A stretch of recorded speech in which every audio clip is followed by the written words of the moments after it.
Pike ran faster than he ever had before. His lungs burned. His feet hurt. But he knew that if he stopped, the council guards would catch him. "Over there. Don't let him escape." The harsh voices of the guards echoed behind him, along with the heavy stomp of their boots. Pike clutched the small device he had stolen tightly against his chest. It wasn't much, just a simple data core from an old ship, but on his poor planet, it would fetch enough credits to feed his family for a month. The council didn't care about the device.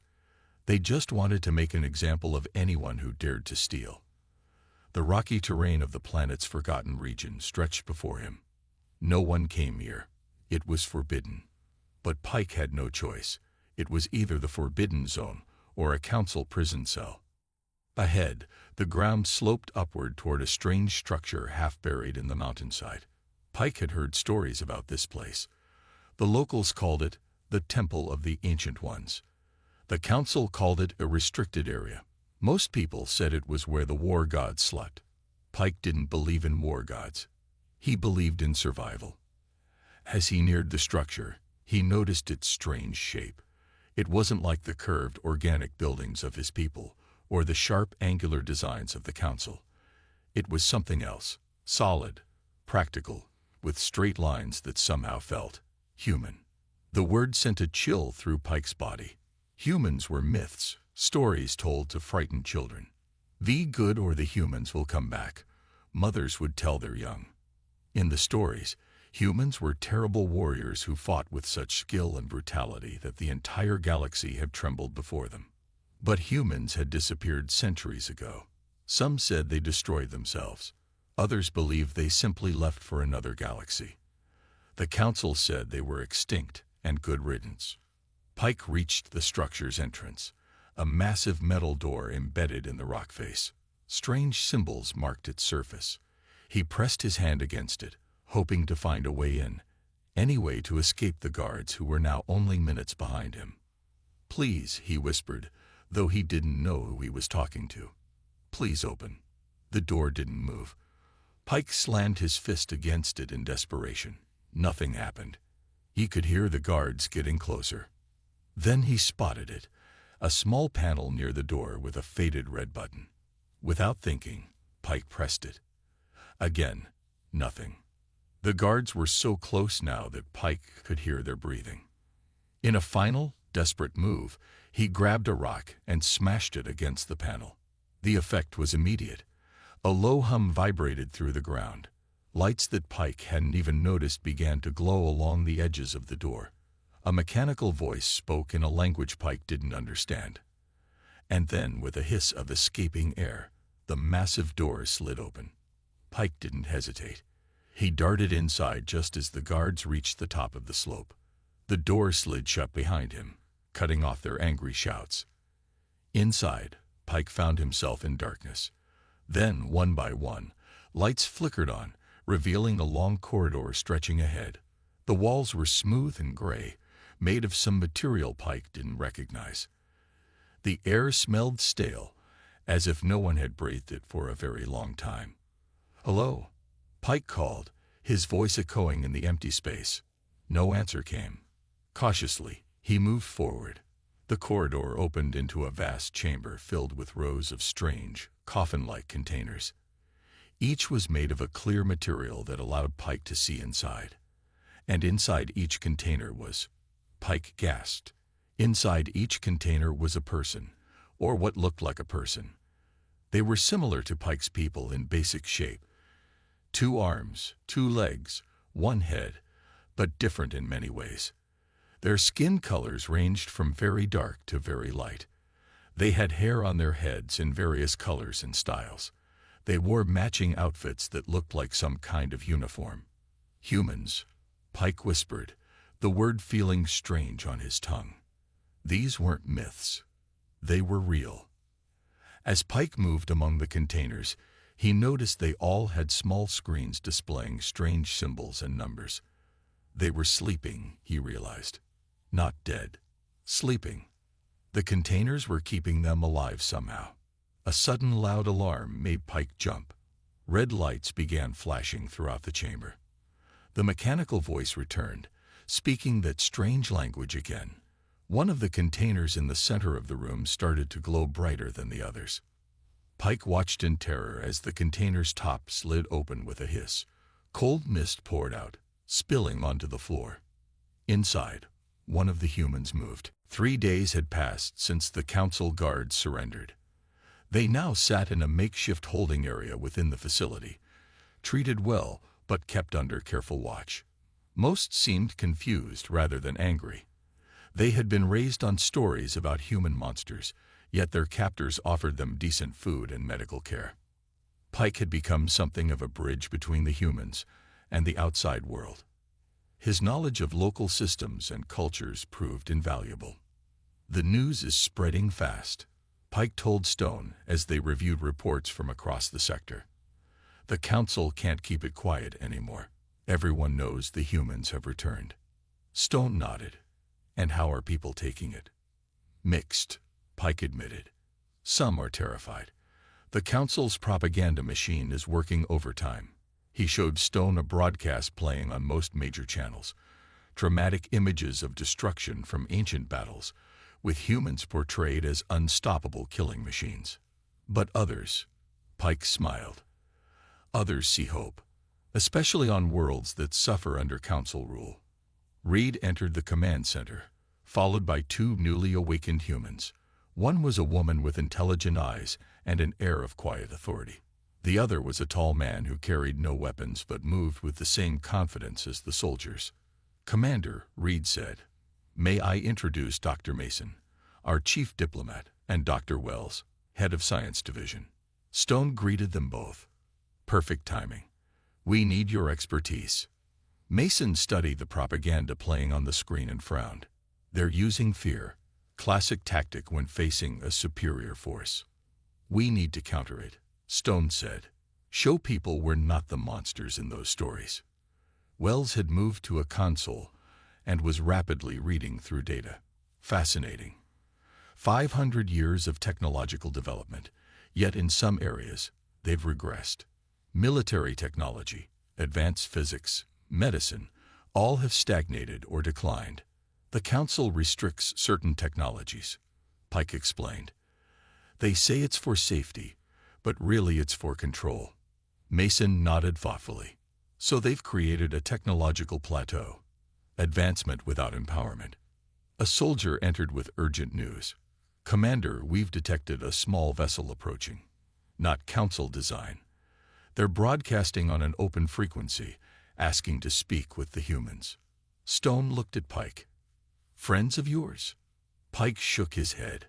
"Not mine specifically, but there are many who resist the council." "Let them approach," Stone decided, but maintained defensive readiness. An hour later, the vessel's crew stood in the facility's meeting room. There were 5 of them, each from a different species. Their leader was a tall, reptilian being named Krav. "We represent the Free Worlds Alliance," Krav explained. "We fought the council from the shadows for decades, but we've never had the strength for open resistance. Until now," added another member, a small furry creature named Liss. "Your return changes everything." Stone listened carefully. "We're not looking to start a war. We went to sleep to avoid more bloodshed." Krav's scales shifted color slightly, a sign of emotion in his species. "The war has been ongoing for centuries. The council wages it through economic control, resource deprivation, and targeted violence. They just don't call it war." Mason stepped forward. "We need to understand the full situation before committing to any action." For the next several hours, the Alliance members detailed the Council's rise to power, its control mechanisms, and the suffering of countless worlds under its rule. The Council started with noble goals, Liss explained: protection, cooperation, advancement. But power corrupted them. Now they serve only themselves. Pike watched Stone's face as he absorbed this information. The commander's expression remained neutral, but Pike was learning to read the subtle signs of human emotion. Stone was angry, but controlling it. "We need to gather more allies," Mason said after the briefing. "Show the galaxy that humans return not as conquerors, but as liberators." Wells, who had been quiet until now, spoke up. We should also demonstrate our technological capabilities, not as threats, but as offerings. Medical advances, clean energy, agricultural improvements, things that help ordinary people. Stone nodded. Agreed. We'll open communication with all resistance groups. Share basic technologies that improve lives. Build trust. The Council won't sit idle, Reed warned. They're already moving fleets into position around known facilities. The Council chamber was massive, with high ceilings and ornate decorations that spoke of wealth and power. Delegates from 100 worlds filled the circular room, their voices creating a constant murmur that echoed off the polished walls. Stone stood with his team. Reed, Gray, Mason, Wells, and Pike, at the center of it all. They wore their formal uniforms, crisp and impressive despite being 5 centuries old. The council members sat in elevated seats arranged in tiers, looking down at them. "This is not a negotiation," the head counselor, a tall being named Drav, announced. "This is your opportunity to surrender peacefully, to return to your sleep."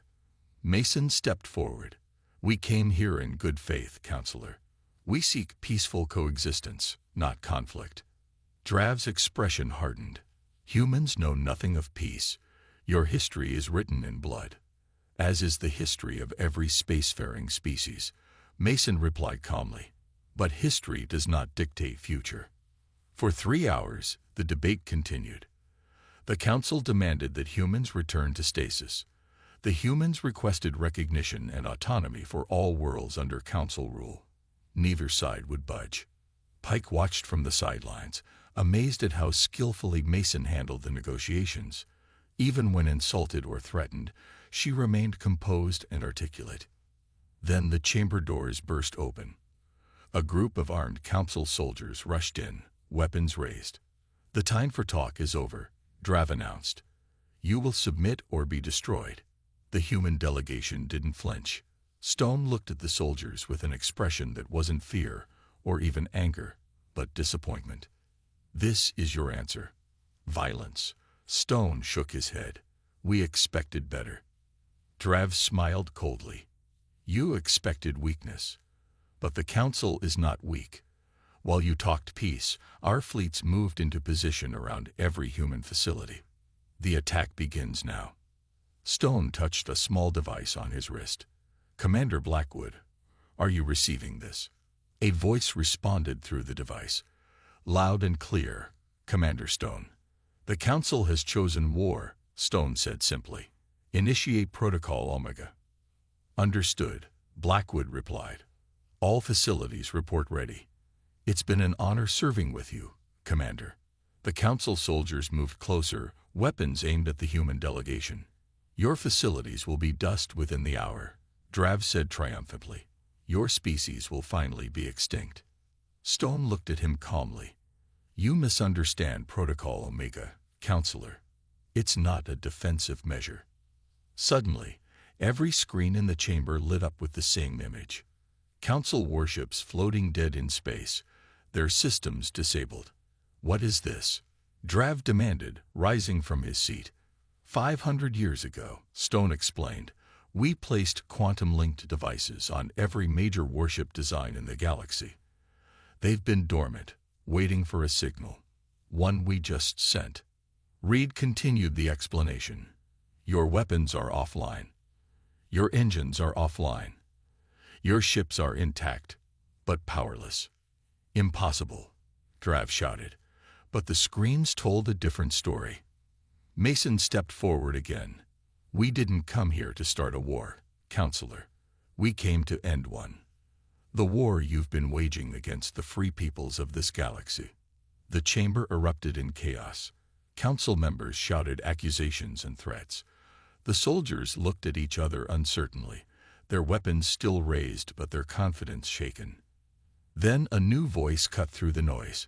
"Perhaps it is time we listen to what the humans have to say." The speaker was an older council member who had been silent until now. She rose slowly from her seat. "I am Counselor Talia.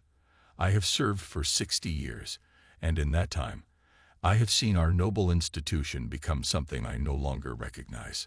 She looked at her fellow council members. We were meant to serve the galaxy, not rule it. To protect, not control. Trav sneered at her. Sentiment from the old and weak. The council rules because we are strong. No, Talia countered. The council rules through fear. And as we see today, there is always someone stronger. More council members began to speak up, some in support of Talia, others backing Trav. The chamber divided itself, just as the galaxy had been divided for centuries. Stone watched it unfold, then turned to Pike. This is how change begins, not with weapons, but with words. With choice. The first council dropship exploded midair, struck by a precise shot from one of the facility's defense turrets. The remaining 4 scattered, trying to find safe landing zones beyond the weapon's range. Inside the facility, Pike watched in amazement as Reed controlled the defense systems with quick, efficient movements. Her fingers danced across the control panel as if she had used it yesterday, not 5 centuries ago. One down, she reported calmly. The others are keeping their distance now. Stone nodded. Good. We don't need to destroy them all. Just show them we can. Gray had set up a perimeter around the main entrance. Small devices floated in the air at different heights, forming an invisible barrier. Stun field ready, he said. Anyone coming through that door will take a nap. The facility shook again as the council ship in orbit fired its weapons. The mountain above them trembled, and dust fell from the ceiling. Shields holding at 72%, Reed announced. Their weapons are unimpressive. Stone smiled grimly. 500 years, and military technology has gone backward. Interesting. Pike looked between the 3 humans, confused. But the Council has the most powerful weapons in the galaxy. They can destroy entire cities. By your standards, perhaps, Stone said, but not by ours. He turned to Reed. Status of other facilities. Reed checked her console. 17 facilities have acknowledged our wake-up call. More coming online every minute. Put them on the main screen, Stone ordered. The large display at the center of the room flickered to life, splitting into multiple sections. Each showed a different human commander, some still wiping stasis fluid from their faces, others already fully alert and in control of their facilities. Commanders, Stone addressed them. We've awakened to find the galaxy under the control of an organization called the Galactic Council. They appear to be oppressive and are currently attacking our facility. The commanders listened intently. One of them, a woman with steel-gray hair, spoke up. Commander Blackwood, Facility 42. We're picking up military chatter across multiple frequencies. Your awakening has caused quite a stir. Another commander, a man with a deep scar across his cheek, added, Commander Wolf, Facility 29.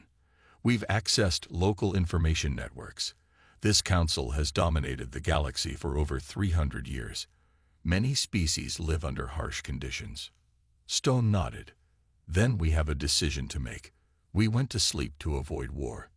Do we wake up to start one? The room fell silent. Pike felt the weight of the moment. These humans held the power to change everything. Commander Blackwood spoke first. We swore to protect. If there are people suffering, we have a duty. Commander Wolf nodded. The sleep was never meant to be permanent. We knew someday we would be needed again. One by one, the other commanders voiced their agreement. Stone listened to each, then turned to Pike. You've seen more of this galaxy than we have. What do you think we should do? Pike hadn't expected to be asked. In his world, the powerful never sought the opinions of the weak. My people, he said slowly, and many others, have lived under the Council's boot for generations. We'd forgotten what freedom feels like. If you can help us. He paused, gathering courage. Yes, fight them. Please. Stone turned back to the screen. Then it's decided. All facilities begin full awakening procedures. Establish secure communications between facilities. Avoid direct confrontation with Council forces when possible, but defend yourselves as needed. The commanders acknowledged the orders and disconnected to carry them out. Outside, the Council forces had regrouped. The main door continued to glow red as cutting tools worked on it, but more slowly now. The guards were being cautious. They're bringing in heavier equipment, Reed reported, watching the external cameras. And the ship in orbit is calling for reinforcements. Gray checked his weapons. They'll break through eventually. Stone walked to one of the stasis pods and checked its status. How many can we safely awaken at once? Reed ran calculations. With current power levels, 50. More would risk system failure. Begin awakening procedures for combat units first, Stone ordered.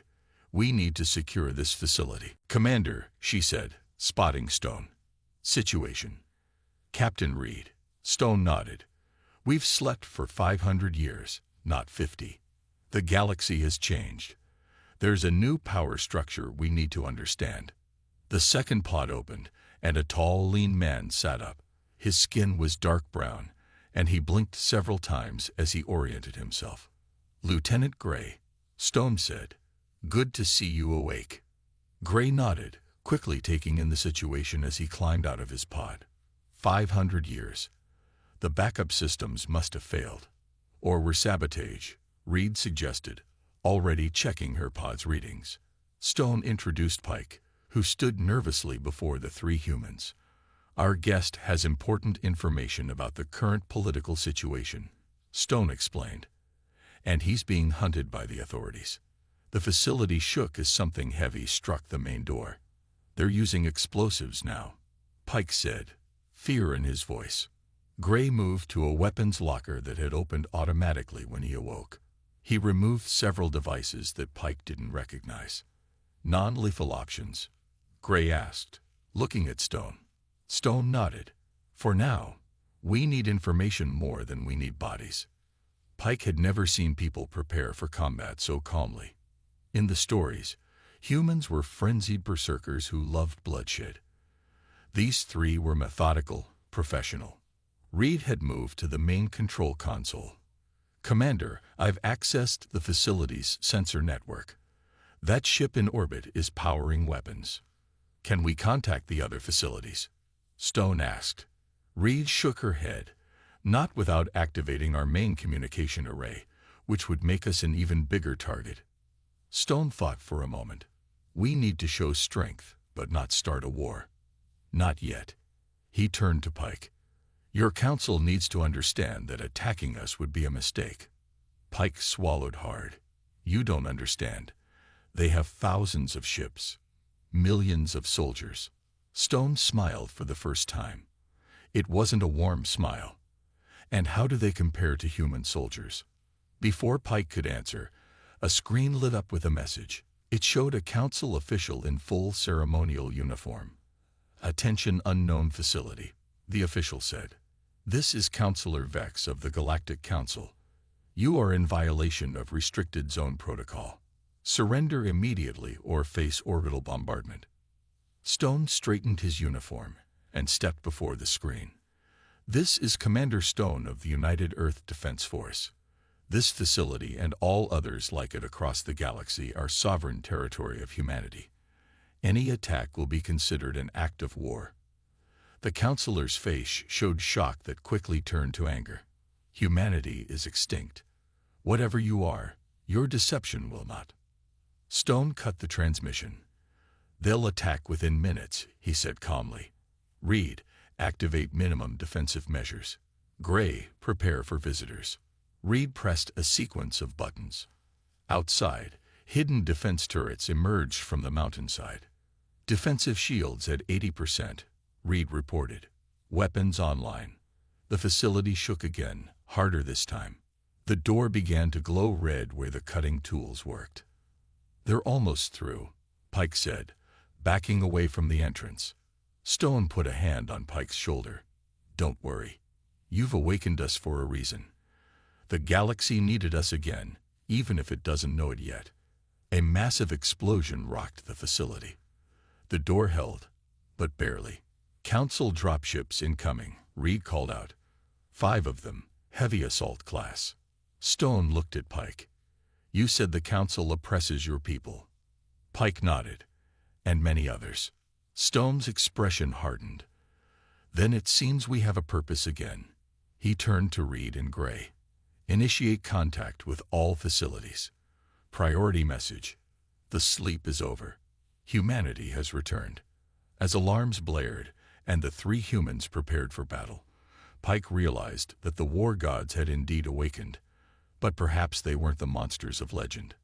Perhaps they were something the galaxy needed even more.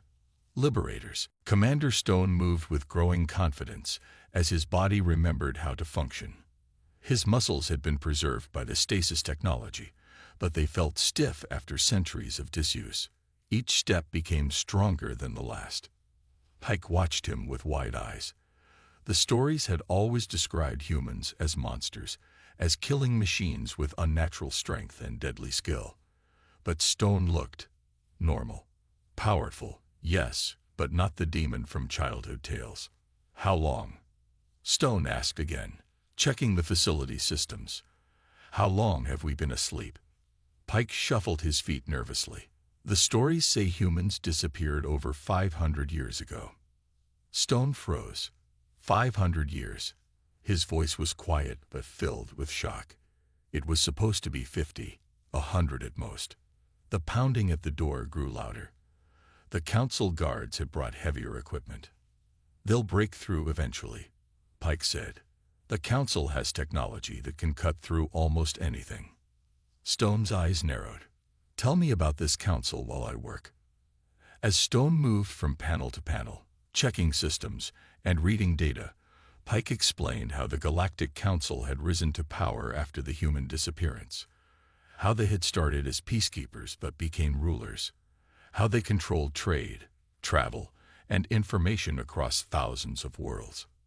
They say they protect us, Pike said bitterly. But they just control us.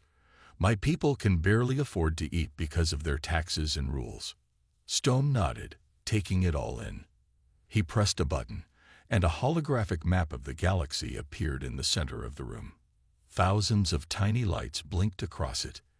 Each light is a facility like this one, Stone explained, placed on remote worlds, hidden away, each containing between 1,000 and 5,000 human soldiers.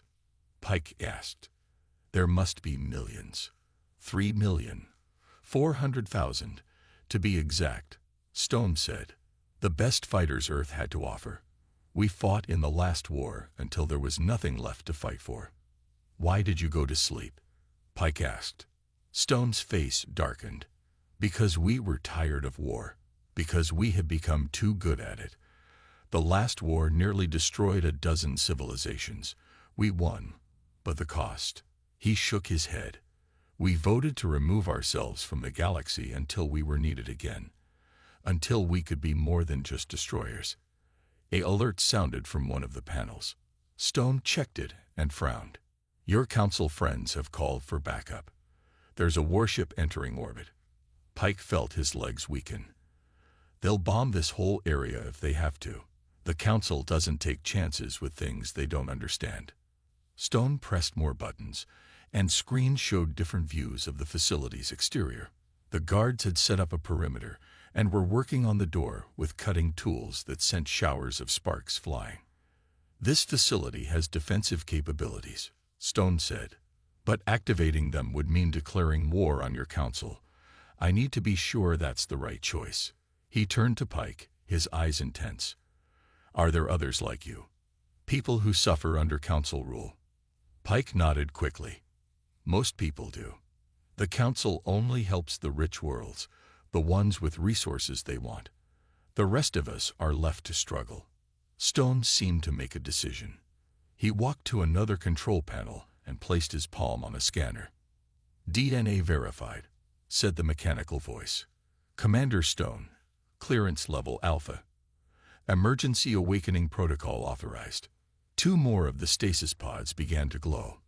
The tops slid open, releasing the same cold mist that had accompanied Stone's awakening. What are you doing?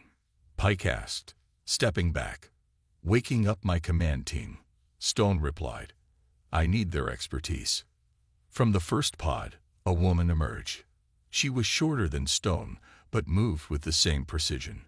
Her red hair was cut short, and her eyes scanned the room instantly, assessing threats. Let them come, Gray said. Our defenses can hold. Stone looked troubled. We don't want a direct confrontation if we can avoid it. Not yet. As if on cue, an alert sounded. Reed checked the systems and frowned. Commander, we've detected an infiltration attempt. Someone's inside the facility's ventilation system. Security screens showed a small figure crawling through the narrow passages. An assassin, Gray said grimly. Targeting you, most likely. Stone didn't seem concerned. Capture only, he ordered. No harm. Gray dispatched a team, and within minutes they returned with their captive. A slender, gray-skinned being who struggled against restraints that easily held him. Council Special Operations, Krav identified the captive. They're elite killers. The assassin glared at Stone with hatred. Monster, he spat. We know what you did to the old worlds. The destruction you caused. We won't let it happen again. Stone approached the captive calmly. What's your name? The assassin remained silent. I'm not going to hurt you, Stone said. None of us will. Lies. The assassin hissed. Humans only know destruction. Stone signaled to the guards. Take him to the medical bay. Full treatment for any injuries, then secure detention. The assassin looked confused as he was led away. Why not kill me? That's what humans do. You kill. Not anymore, Stone said quietly. After the assassin was gone, Krav turned to Stone. Your mercy will be seen as weakness by the Council. Perhaps, Stone acknowledged. But how we treat our enemies defines who we are. Later that day, a message arrived from a Council splinter faction, a group of officials who disagreed with the hardline approach of the main Council. They want to talk, Mason reported, reviewing the message. This could be our opening for peaceful resolution. Pike wasn't convinced. It could also be a trap. Stone considered this. We'll meet them, but with precautions. And in the meantime, we continue building our coalition. Over the next few days, representatives from dozens of worlds visited the facility. Some came out of curiosity, others out of hope, a few out of fear. All left with the same impression. These humans were powerful, yes, but also thoughtful and measured. Pike found himself increasingly involved in the diplomatic efforts. His simple explanations of complex situations proved valuable in building trust. You've become quite the ambassador, Stone told him one evening. Pike smiled. I was a thief when I met you. Now I'm helping reshape the galaxy. Funny how things change. Stone looked out at the stars visible through the facility's viewport. Change is what we needed. What the galaxy needed. Not more war, but a new balance. A message alert interrupted them. Reed's voice came over the comm system. Commander, all facilities report ready status.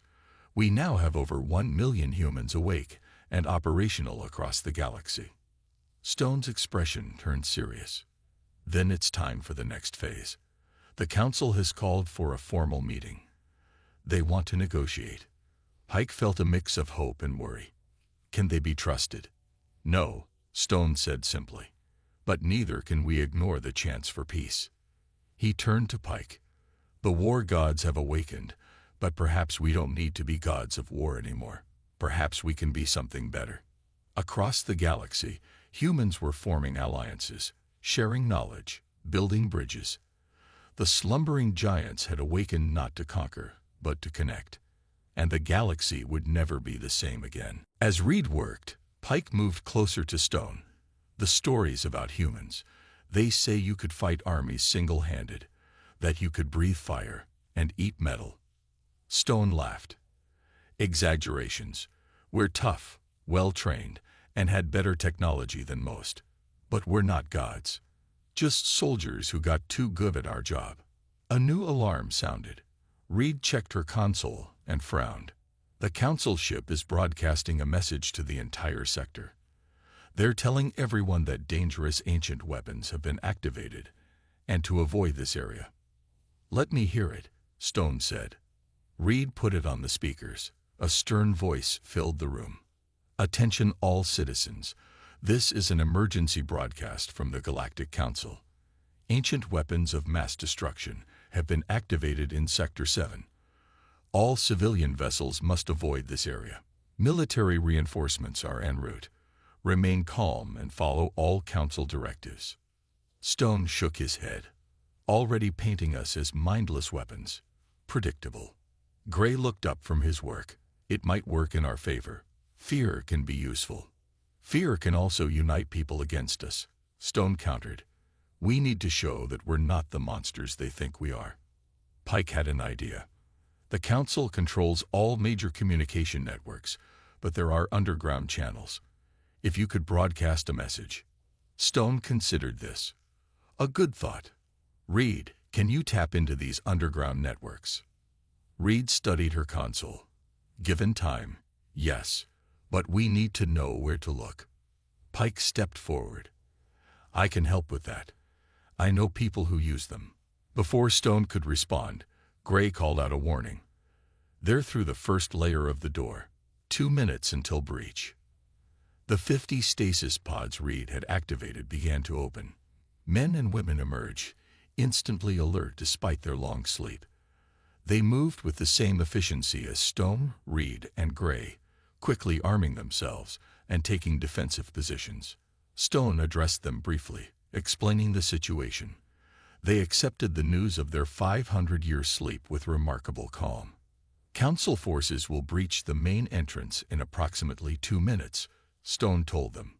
"Non-lethal response only. We want prisoners, not bodies." The soldiers acknowledged the orders and prepared. Pike watched in awe. These weren't mindless berserkers. They were disciplined, coordinated, and focused. For the first time since he'd stumbled into this facility, he felt real hope. The door began to give way. Metal groaned and sparked as the Council's cutting tools finally broke through. "Get ready," Stone said, drawing a weapon that Pike didn't recognize. It looked too small to be dangerous, but Pike had learned not to underestimate these humans. With a final screech of metal, the door fell inward. Council guards rushed in, weapons raised. They froze at the sight that greeted them. 50 human soldiers in perfect formation, weapons ready but not firing. Stone stepped forward. "Welcome to humanity's home. I suggest you surrender." The lead guard looked at the humans, then at his own forces. Slowly, he lowered his weapon. Across the galaxy, in hidden facilities on distant worlds, more stasis pods were opening. More humans were awakening. The gods of war had risen. But perhaps they had returned not to destroy, but to rebuild. A hand gripped the edge of the container, then another. The human pulled itself up to a sitting position. It was tall, with broad shoulders and short dark hair. Its eyes opened, revealing a sharp, alert gaze that immediately fixed on Pike. Pike wanted to run, but his legs wouldn't move. He was face to face with a war god. The human spoke. The words were strange, but somehow Pike understood them. Later, he would learn about the translation technology built into the facility, but at that moment, it seemed like magic. "Who are you?" the human asked, voice rough from long disuse. "And why have you awakened me?" Pike swallowed hard. "I'm Pike. I didn't mean to wake you. I was just trying to hide." The human climbed out of the container, moving stiffly at first, then with increasing steadiness. Pike decided, wore a uniform with strange symbols on the chest and shoulders. He was taller than Pike by at least a head. "Hide from what?" the human asked. "Council guards. They wanted to arrest me." The human frowned. "Council? What council?" "The Galactic Council. They control everything now." The human seemed to process this information. Then he straightened his back and said, "I am Commander Stone, United Earth Defense Force." He looked around at the other containers, still sealed with their occupants sleeping inside. "How long have we been asleep?"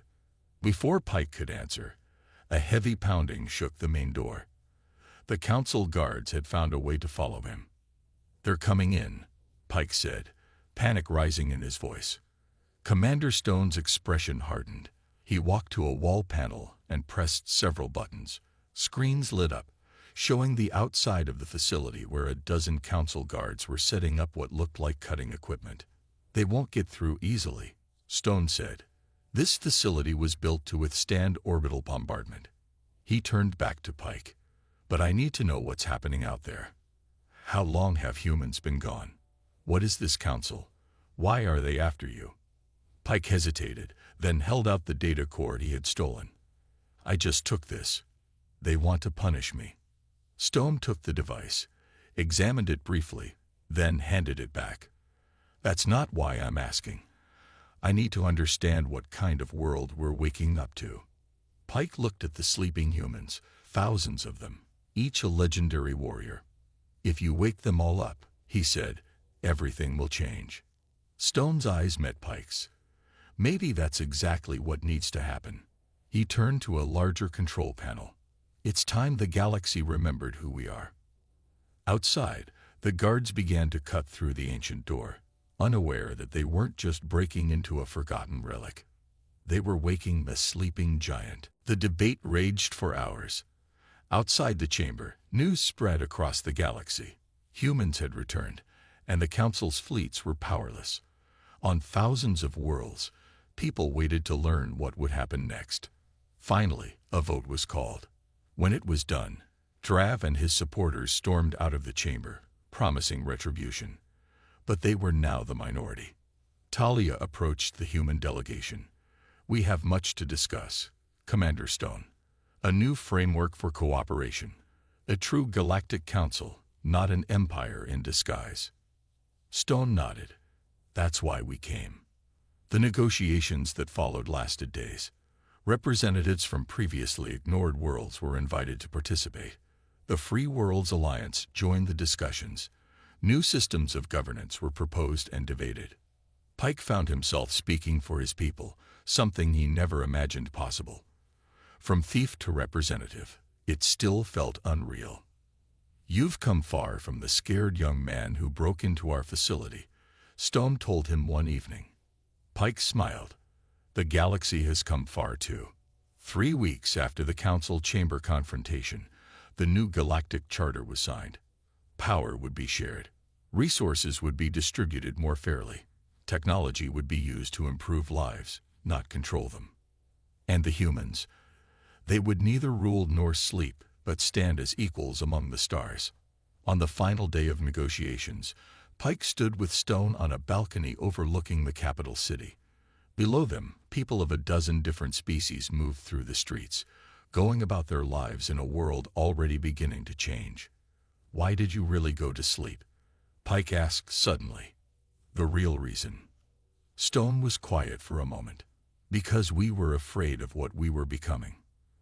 In the last war, we won every battle, but we were losing ourselves.